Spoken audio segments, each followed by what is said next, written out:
Hello, everybody. Welcome back to Quinn's second presentation of the CHC event. Yesterday we had power system. Today we have propulsion. And again, like yesterday, we'll talk about our team. We'll talk about propulsion, and then we'll move forward to our next steps, the timeline, and then end the round with a nice Q&A at the end. So let's begin by introducing the panel. So hello, my name is Kevin. I am the co-captain in charge of the mechanical systems and research development on the team. And today with me is Andreas. Also, I'm a third-year mathematics engineering student here at Queen's. So hi, my name is Andreas Ioannou. I'm a third-year mechanical engineering student at Queen's, and I'm the propulsion manager. Yes. So for today, we're going to start with introduction of our team, talking about different subsystems, how to integrate, and move forward to the propulsion, then to next steps, including stretch goals, then to timeline, and finally end with a summary and a Q&A session follow-up. Talking about introductions, for those who don't know, Queen's Hyperloop is a team based in Kingston, Ontario, underneath Queen's University. And we have 3 different branches. We have a technical subsystem group, which essentially are these engineers who actually design the pod, build it, manufacture it, and actually race it.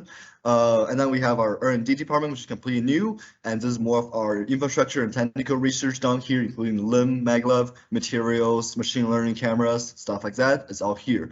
And lastly, we have a 20-member business team in terms of internal affairs, external affairs, marketing, and also finances, including asset management, so inventory.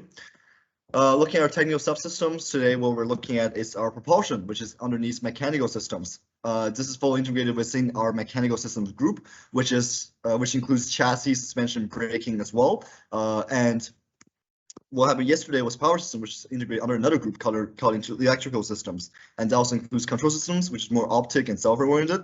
And then lastly, our brand new initiatives this year is pushing towards system design, which also contributes a lot to our mechanical system, especially because this is our team to handle optimization of our design, handling our whole assembly, and then testing, including physical testing and apparatus involved. And looking at research development, we have been looking into a few initiatives under R&D this year, including infrastructure research. We were looking at pod, our studies, but at the same time, we're attempting to build a full-size test track here in Kingston, Ontario, so we can actually do testing here in Kingston instead of moving to another location, and also be able to host competitions here, hopefully for the future with CHC. In terms of technical research, we're looking into LIM and magnetic levitation, which is our biggest on the agenda right now, but at the same time, also looking into machine learning cameras used to detect obstacles and other stuff that happens during operations of our pod. At the same time, for next year, we're looking to mining research, which is going to be integrated hopefully within the Robert M. Buchan Department of Mining here at Queen's, and also the Department of Geological Sciences and Geological Engineering here at Queen's as well. So this will be for next cycle next year, and we'll be really we'll be very interested to talk to people or other teams who are already here participating in the Not a Boring competition, because that's something we're trying to go into next year.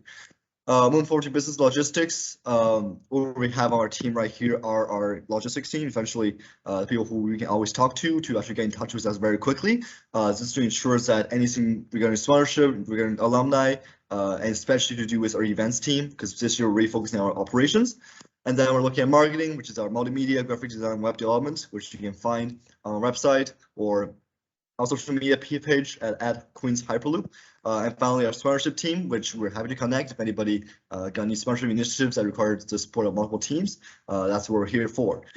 At the same time, just want to talk about our main objective this year. And as mentioned, our technical subsystems focusing on finishing our new generation pod, which is to be completed hopefully by February next year. And this also comes down to improve reputation, which is our outreach initiative, looking at rebuilding our alumni network, more to the industry, and at the same time, not just to people who are already in the cycle, but also we're looking at expanding knowledge of our local community, including Queens, and also beyond just the Kingston community or Ontario, or hopefully even Canada. And then lastly, we're trying to focus a lot on operations to build a team culture, as we have expanded to be a very large team this year, from around 60 to 70 members to now to 120 plus. So now I'm going to pass it off to Andreas, who will talk about the topic of today, which is propulsion. Hey, so to understand where we are with propulsion, first we need to understand where we're currently standing, where we're headed further this year, and then going off farther into the future. So at the moment, we have a mostly completed drive system with our motors, as you can see, on the sides, into our gearbox and down to the wheels, with preloaded compression shocks to give us that normal force we need for friction to stay on the track. We also have basic projections for speed and for acceleration. So given one drive system, which we have here, we expect to go up to 450 kilometers per hour in 32 seconds. And finally, we have all the CAD models and everything for the electrical, for a preliminary dynamometer. If you don't know what a dynamometer is, it's basically like a testing treadmill, if you will, for a vehicle, where you put your wheels down on this roller, and by knowing its moment of inertia and so forth, you can calculate things like acceleration. And so what you do is we have Hall effect sensors on the frame, and then magnets attached to the flywheel, so as it moves, you can count those rotations, and then, of course, from there, find the acceleration. Moving on to what we need to be completing this year is we decided we want, instead of just one drive system at the front, which our calculations previously were based on, we want a fore-aft dual drive system setup. The reason for this is we need more torque output to get those speeds we want faster. Basically, we need acceleration because the track that we'd be testing on down at Waterloo is not necessarily long enough to really show off the full speed that we can get. So to make up for that, a second drive system will do the job.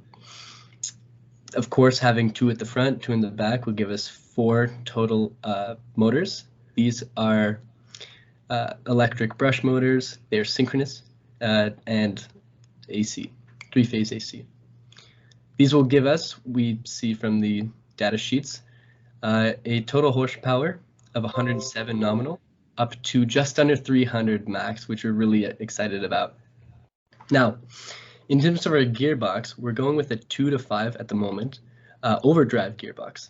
The reason for this is we can trade off some torque for speed, because if we're designing around an atmosphere without any air, then we don't need to have that extra torque to overcome that air resistance, right? So the limiting factor really in a vacuum is how fast you can get your motors to go. And so of course, that's why the overdrive gearbox is favorable. As I said earlier, we have these compression shocks that'll keep us down onto the track. We need to get those in pretty shortly.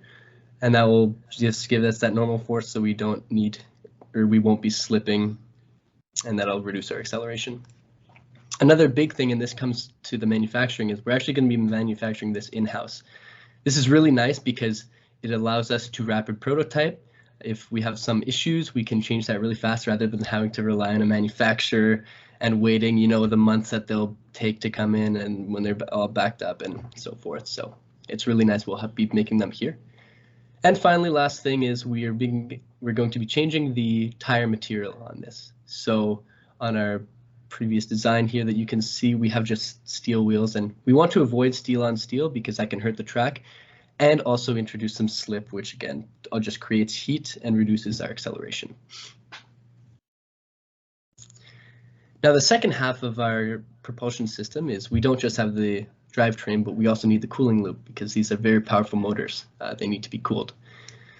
So original design is thinking of just dissipating this heat through the aero shell. So as you can see, we have this big snake-like pattern that's just a large surface area essentially that will be stuck up against the aero shell so we can dissipate through it. And this will just radiate out to the air. Another thing that we decided, this is more of a safety concern and testing, debugging purpose, is having 4 different loops for each, or 1 loop per motor. So we have 4 different loops because we have 4 motors. And the reason for this is if something goes wrong with some motor, let's say we see it's overheating, we can precisely see which motor is failing right away, and we can change things accordingly. Whereas if we're all sharing one cooling loop, we don't necessarily know where a problem is coming from or which part to direct our attention to. So each loop will contain 1 pump, as you can see, that's the brownish material in our drawing there. a dielectric cooling tank, the dielectric coolant being 50% glycol, 50% water. One heat exchanger, which I'll get back to for the future, and one radiative pipe loop, which is again that snake pattern to dissipate heat down to the aeroshell. So moving to next steps, and this is more future races, is making this more elaborate coolant system. So the problem with dissipating to the shell, if we're dealing in a environment without any air, is we can't actually conduct heat out through the external air because it's just not there. So to make up for this, we're thinking of having in our coolant tanks, we have a heat exchanging device, which is basically sliding in ice packs, essentially. It doesn't necessarily have to be like water ice, but these ice packs that'll slide in to the coolant tank that we can slide out, sort of like drives in a computer. If you've ever built a computer, you can pull out these little bays, and so we'll be able to quick swap our coolant devices. The second thing is optimizing our gear ratio. So one of the big initiatives this year on Propulsion is really getting fully a good mathematical model for the accelerations and the top speeds. Of course, this is really a balance between how strong are our motors versus how much drag are we experiencing. And so this comes down to how much torque versus speed are we going to get through the motors, which is, of course, optimizing our gear ratio.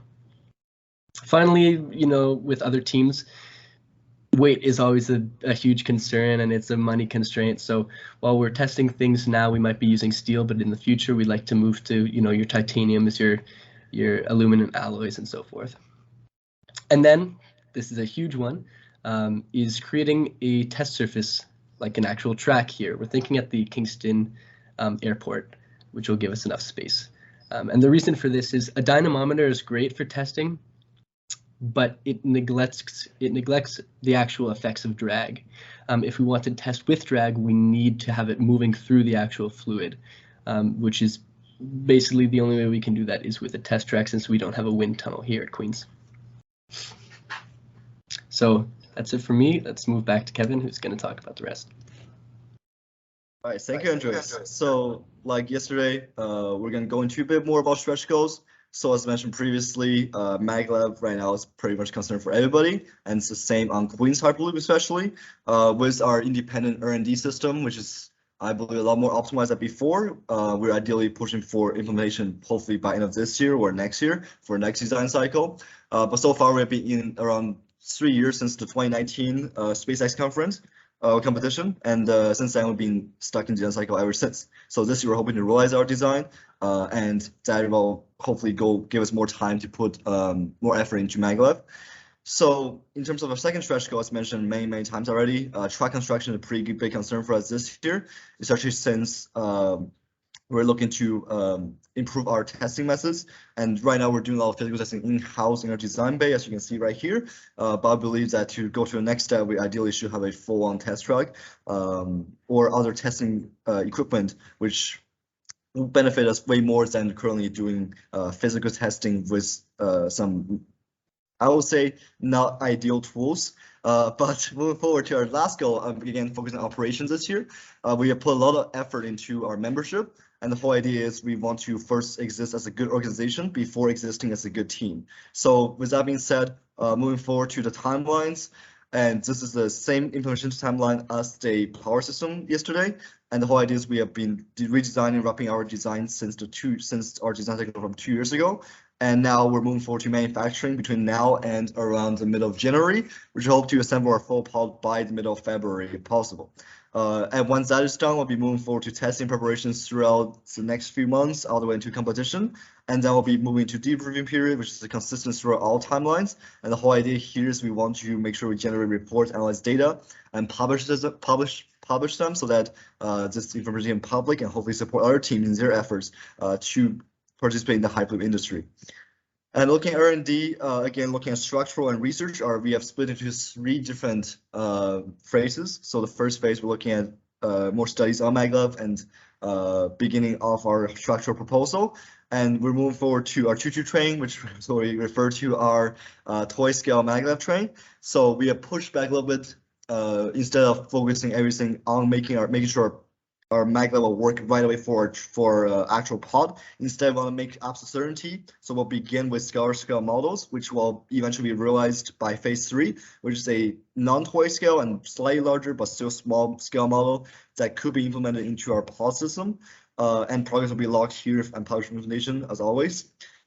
And at the same time, for business timeline, we already moved forward to a lot of social media exposure, a lot of sponsorship, and lastly, a lot of work on internal affairs and communication. This is something that we've been spending a lot of interest on, and if any team's interested, we'd love to talk more about how we actually manage our team, because so far, it's just been a lot of members, not just from engineering, but from all sort of disciplines and programs, which has been a fun time to integrate. And to those who are already watching us today from Queen's Hyperloop, just want to say welcome on board again, and let's move forward to executive final position. So talking about competitive pod, as always, we really want to make something solid. Since 2 years back in 2019, there were safety concerns that we really want to avoid this year, and we also want to really do the benchmark testing and compare against our R&D to figure out which systems to move forward with. At the same time, we're working on membership, hopefully established right now it's at 80 plus. In reality, we're reaching around 120 and possibly 150 next year once we implement integrating into the boring company competition. At the same time, we're looking at internal external connections. So everything right now has been really publicized. Everything we could be made public has been made public and transparent, and eventually will be public if it's not right now. At the same time, moving forward to summary, and just to really summarize everything all the way from ground up, and we're really trying to build a solid foundation. So although Hyperloop competition and building our pod obviously is main focus, but the team has really stepped back to rethink our structure, rethink the way we actually do our research, do our operations, and that has been a really big concern. Especially now we have complete team expansion with brand new subsystems, not just new hires.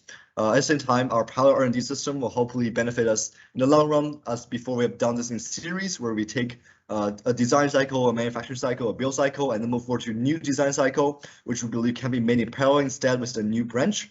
And lastly, we're planning ahead by long term, especially hopefully get our track done, and that's a long-term solution. At the same time, integration with a lot of our design team here at Queens, and also hopefully more communications within CHC as well. We'd love to talk more and really get to the depths of everything possible, not just our pod.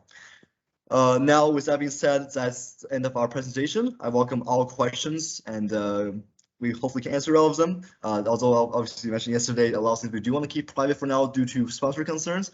Otherwise, we love to still talk more through email, which I'll send in chat in a bit if you'd love to talk more in private about some of your questions. And thank you very much for listening. Hope you enjoyed our presentation from Kingston, Ontario.